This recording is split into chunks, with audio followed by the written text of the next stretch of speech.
अस्सलाम वालेकुम स्टूडेंट।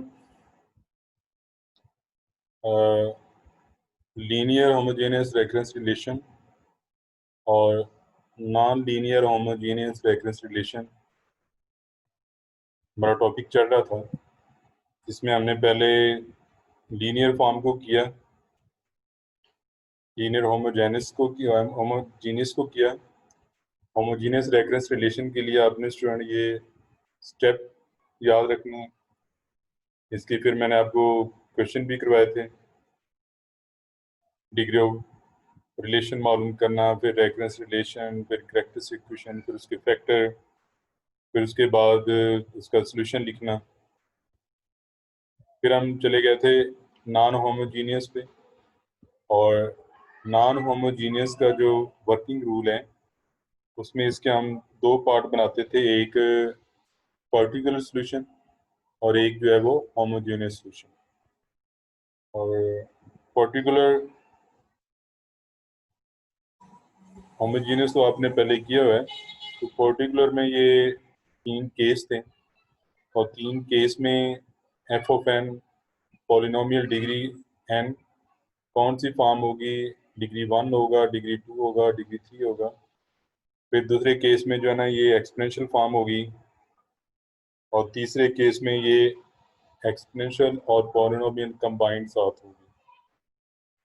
तो इसकी हमने एग्जांपल भी की थी, ये आपको याद होगी अगर आप लोगों ने किया है। तो ये नॉन होमोजीनियस है, और इसमें ये एफ ऑफ एन आ रहा है, और ये लीनियर है, डिग्री 1। तो अब मैं ये दोबारा इसलिए बता रहा हूँ कि एक दफ़ा आप इसको रिमाइंड कर लें, ये हमने ऑलरेडी किया हुआ है। इसमें ये पॉलिनोमियल डिग्री 2 आ जाता है, और इसमें ये एक्सपोनेंशियल फॉर्म में आ गया, एफ ऑफ एन जो है वो एक्सपोनेंशियल फॉर्म में आ गया है। और यहाँ तक आपने इसको किया था। अब इसकी स्टूडेंट यहाँ पे कुछ एग्जांपल देख लेते हैं। ये ऑलरेडी एग्जांपल हमने की हुई है इस तरह की, देखने की दफ़ा। अब ये भी वही 2 की पावर एन आ रहा है ना, तो ये भी एक्सपोनेंशियल फॉर्म है। इसमें जो एफ ऑफ एन है वो 2 की पावर एन के बराबर है, तो ये नॉन होमोजीनियस है। तो पहले देखें ये होमोजीनियस पार्ट को सॉल्व किया हुआ है, फिर इसमें 1 और 2 इसके रूट आ रहे हैं। अच्छा, उसके बाद आपने स्टूडेंट जो पर्टिकुलर सॉल्यूशन करना है, उसमें ये एक समझाने के लिए, ये जो बॉक्स के अंदर है ये आपने करना नहीं है। ये एक पॉइंट समझाने के लिए कि if f of n is the exponential function of the form 2 की power n, hence 2 is the root of the characteristic equation। ये देखो ना, रूट इसका आ रहा है। ये जो f of n है ये 2 की पावर n है, और 2 जो है वो इस इक्वेशन का रूट बन रहा है। ठीक हो गया? और 2 is the root of the characteristic equation included in the value this, so we would take a 2 की पावर n। और उसके बाद आप वैल्यू पुट करके सारा प्रोसीजर a की वैल्यू निकालनी। लेकिन जब हम a की वैल्यू निकालने लगते हैं स्टूडेंट, तो ये a तो कैंसिल हो जाता है, तो 0 इज इक्वल टू 4 आ जाता है। ये तो फिर गलत हो गया।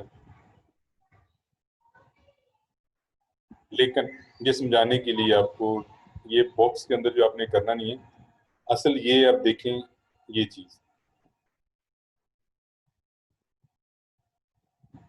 अब यहाँ पे r इज इक्वल टू 2 है, f of n is the exponential function of form 2 power n, 2 is the root of the characteristic equation। Student ये 2 जो है इसका रूट हो, तो हम ये वाला लिखते हैं particular solution n a dot 2 की पावर n। और पहले अगर आप देखें ना बॉक्स के अंदर, तो बॉक्स के अंदर यहाँ पे साथ n नहीं आ रहा था। ये उस वक्त यूज करते हैं जब वो रूट ना हो। जब रूट हो तो यहाँ पे साथ n आता है। तो ये वो पॉइंट था जो लास्ट टाइम मैं समझाने की कोशिश कर रहा था। अगर रूट उसका होगा तो आपने क्या करना है, रूट नहीं होगा तो क्या करना है। अब इसका रूट है लेकिन हमने गलती से ये वाला अगर यूज कर लिया तो उसका आउटपुट आपके सामने आ रही है कि ये नॉट पॉसिबल, इस तरह हम कर ही नहीं सकते, कांस्टेंट डिटरमिनेंट नहीं कर सकते। तो ये सिर्फ जस्ट ये बॉक्स के अंदर समझाने के लिए आपको बताया गया, और असल जो है वो यहाँ से स्टार्ट हो रहा है कि वो 2 इसका रूट है, इसलिए ये वाली फॉर्म हमने ली। बाकी वही रिप्लेस करें n-1 से n-2 से और फिर वैल्यू पुट करके तो स्टूडेंट ए निकाल लें और ए की वैल्यू वहाँ पे रिप्लेस कर दें। ये आपने पहले किया हुआ है। और उसके बाद ये इनिशियल सोल्यूशन दिया हुआ है, उससे आप वैल्यू निकाल सकते हैं k1 और k2 की। या फिर काफ़ी दफ़ा हम कर चुके हैं, तो ज़्यादा ये आपने k1 और k की वैल्यू निकाल ली। फिर आगे आपके पास थर्ड फॉर्म, ये वाली 3 केस थे ना। पहले में था पॉलिनोमियल ऑफ n डिग्री, फिर आ गया एक्सपोनेंशियल, फिर अब ये एक्सपोनेंशियल और पॉलिनोमियल कंबाइंड आ गए। देखो ना, ये पॉलिनोमियल है और ये एक्सपोनेंशियल है। ये पॉलिनोमियल 2 डिग्री है, ये एक्सपोनेंशियल है। तो अगर ये केस आ जाए तो आपने उसको स्टूडेंट इसमें सॉल्व करना है। उसके लिए ये पॉइंट तो हमने ऑलरेडी डिस्कस किया था, ये दोबारा वही रिपीट हो रहे हैं कि अब ये एग्जांपल इसकी देखते हैं। इसमें ये आपके पास रेगरेंस रिलेशन दिया गया है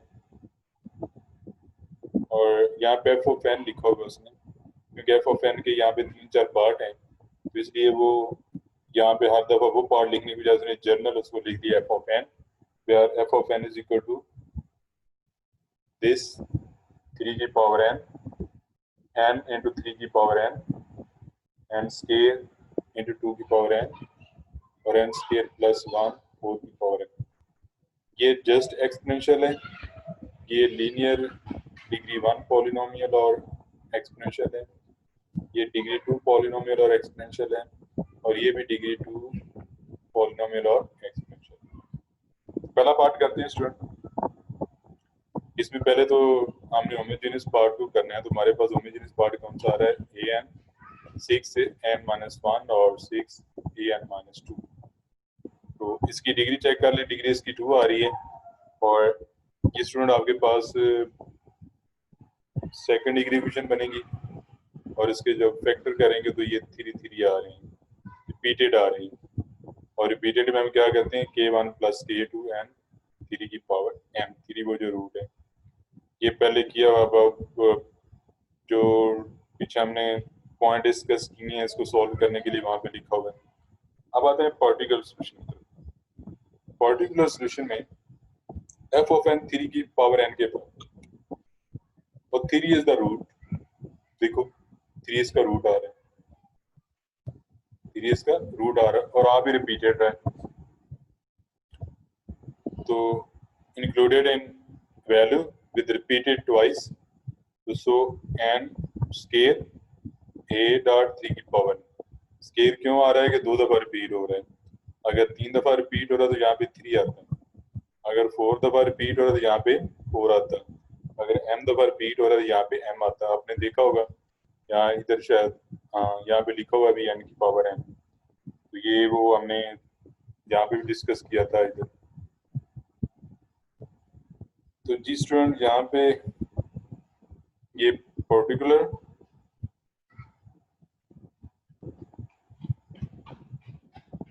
ये आपके पास इसका आ गया। अब बी पार्ट में इसको जैसे नहीं करना है, आगे उसका जो है ना वो इनिशियल कंडीशन उसने नहीं दी हुई है। यहाँ पे n और 3 की पावर n है, दोनों आ गए अगर आपके पास लीनियर और ये एक्सपोनेंशियल फॉर्म है।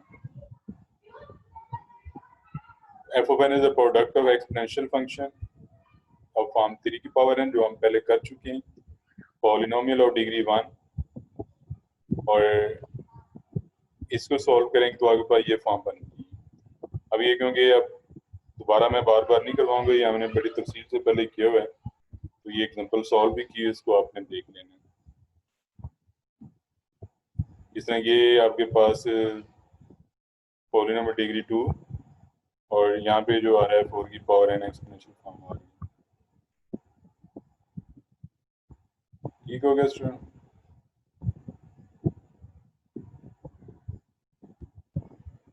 अभी एग्जांपल सॉल्व कीजिए, आप लोग कर लीजिएगा।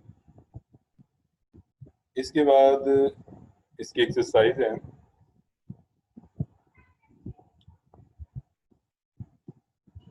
एक्सरसाइज जो 5.1 है इसमें जो होमोजेनियस पार्ट है, और होमोजेनियस के हमने ये क्वेश्चन लास्ट टाइम भी किए थे।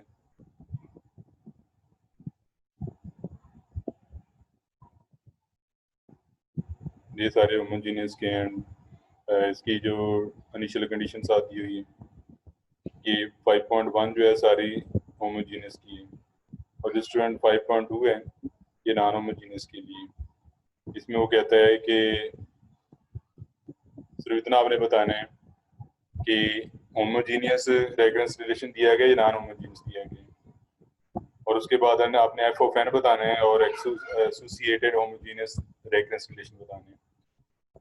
तो ये पार्ट दिए गए हैं, इसको आपने चेक करना है, और ये according to definition of homogeneous ये होमोजेनियस है। ठीक है, इसको चेक कर लें, ये भी होमोजेनियस है।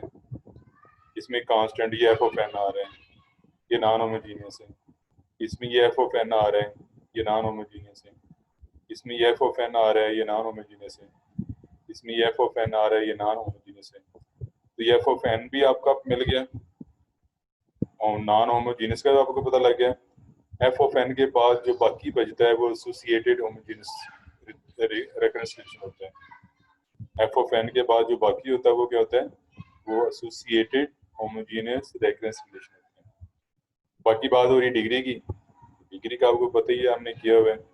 इसमें डिग्री क्या होगी, n-2 और n है ना, तो n में से n-2 को माइनस करेंगे तो 2 आपके पास आ जाएगा। मैक्सिमम सबस्क्रिप्ट माइनस मिनिमम, अब ये पहले किया हुआ है, तो जस्ट इसमें आपने ये चीजें बतानी है। और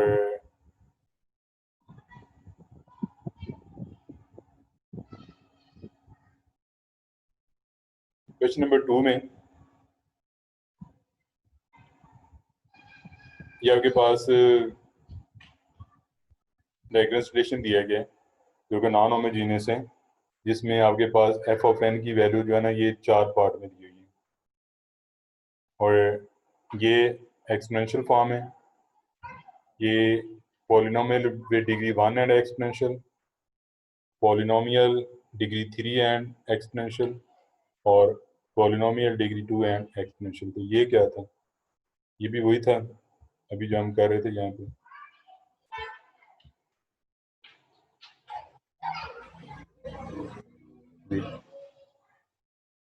F of N exponential, second degree polynomial, 1 degree polynomial और एक्सपोनेंशियल, सेकंड डिग्री पॉलिनोमियल और एक्सपोनेंशियल। बिल्कुल वही एग्जांपल यहाँ पे सॉल्व की हुई है।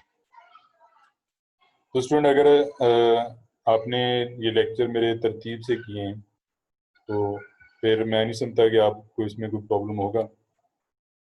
तो ये था आपका चैप्टर नंबर 5, इसकी 2 एक्सरसाइज हैं और वो हमने कंप्लीट कर ली हैं, और जिसमें मैंने आपको लास्ट टाइम यहाँ बताया था कि इसमें हम क्या कवर करने वाले हैं। तो ये टॉपिक हमने इसमें कवर करने थे और ये हमारे टॉपिक जो है वो कवर हो गए।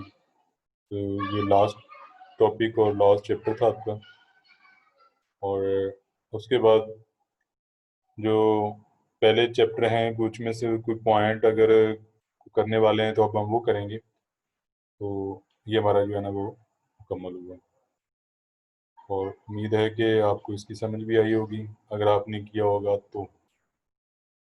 अगर ऐसे ही देखते रहे तो फिर इसकी समझ नहीं आती, जब तक इसको लिख के सॉल्व नहीं करेंगे तो इसकी समझ नहीं आएगी, और वो पॉइंट आपने जब तक याद नहीं रखने इसकी समझ नहीं आएगी इसको किस तरह सॉल्व करना है। थैंक यू जी, ओके, अल्लाह हाफिज़।